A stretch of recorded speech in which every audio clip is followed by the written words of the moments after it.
everyone! As I promised in my previous video, I'll talk about the second novel in Magnus Chase and the Gods of Asgard trilogy, The Hammer of Thor, written by the popular bestseller author Rick Riordan, who explored the Greek mythology by the known worldwide Percy Jackson and Gods of Olympus series, and now making the lesser-known Norse mythology more attainable as ever. Stick with us till the end to hear more about this mind-blowing novel and why it appeals to me so much. Let the review begin.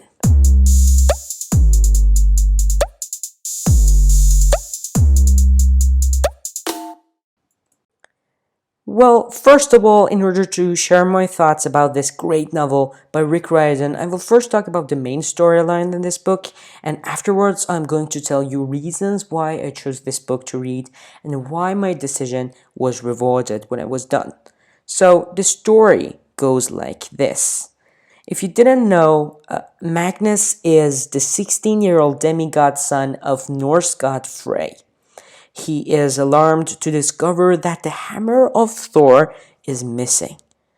The hammer has fallen into enemy hands and can set in motion the end of the worlds.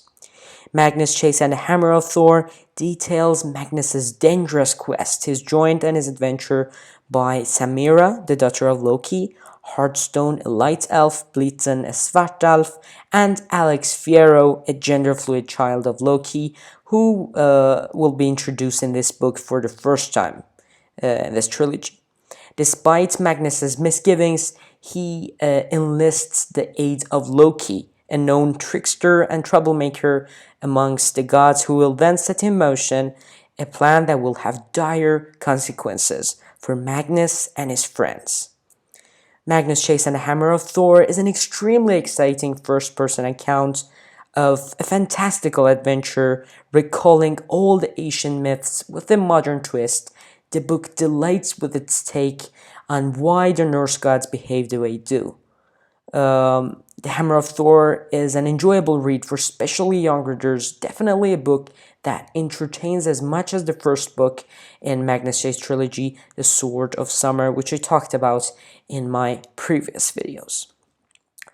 Well, with book 1 and all the complexities of explaining 9 worlds and new Norse gods out of the way, this sequel hits us straight with an exciting storyline carried out by diverse characters.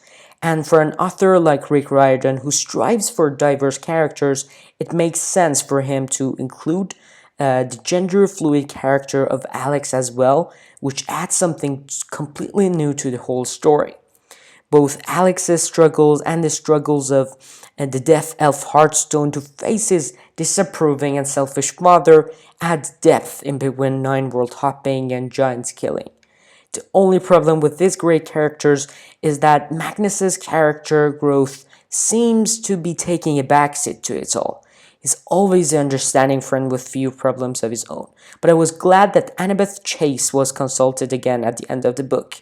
And I'm doing my best not to spoil anything, but it shows that Magnus is a hero who knows that he needs his friends and will not just do everything alone when he can call for help. He admits that he is not capable of saving the world alone and needs the skills of his friends to help him.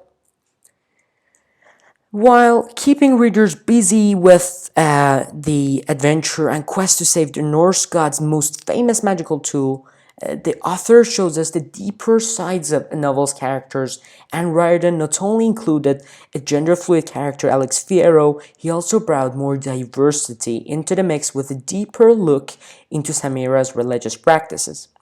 You see yet again another underappreciated character trait.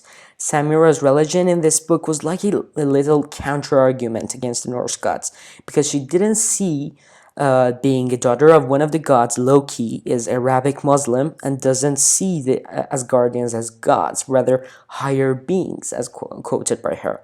So we witness a great diversity among the characters while going to their personalities' depth. Another thing that I love about Riordan's work is the integration of modern technology into a not-so-modern world. The selfie-taking Heimdall is One of those examples, and by gods was he a funny one, where he was annoying at times, always asking for a selfie from everyone.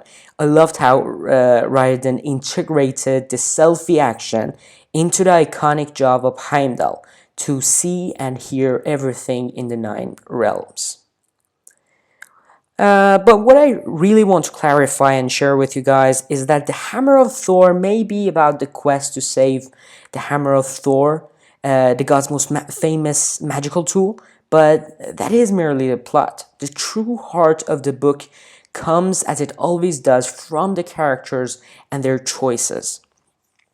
Everyone struggles with their own obstacles and succeeds in their own ways. Not everything is solved by the end of the book, but there is always hope.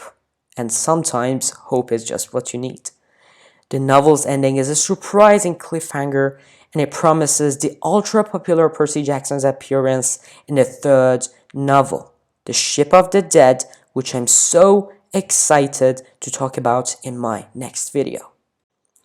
That's all I have for today. First, let me thank you for watching, and if it appealed to you, make sure to hit the subscribe button and the bell icon next to it so you are the first to know when I upload a new video. Share your comments and feedbacks in the comment section below. In my next video, I'll go through the final novel in Magnus Chase trilogy, The Ship of the Dead.